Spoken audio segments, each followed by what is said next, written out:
Sa araw-araw nga namin ginagawa din guys sa paghahanap ng isda din sa Pacific Ocean, sa territorial sea ng Papua New Guinea. Wala kami sa Pilipinas, paulit-ulit na tayo diyan.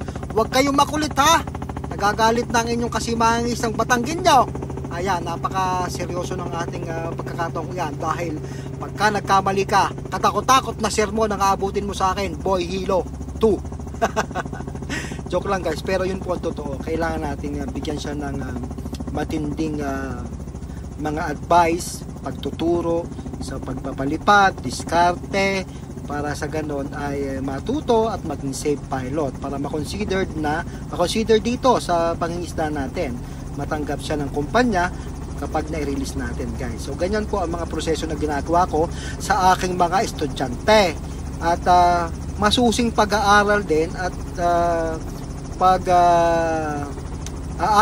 ng sitwasyon. Iba't iba pong sitwasyon din araw-araw, panahon, at kaya dapat maging safe ang bawat isa sa amin din habang kami lumilipad at nangingisda din. Kaya ayan, tingnan natin kung aray magalaw baga, kung pwede na.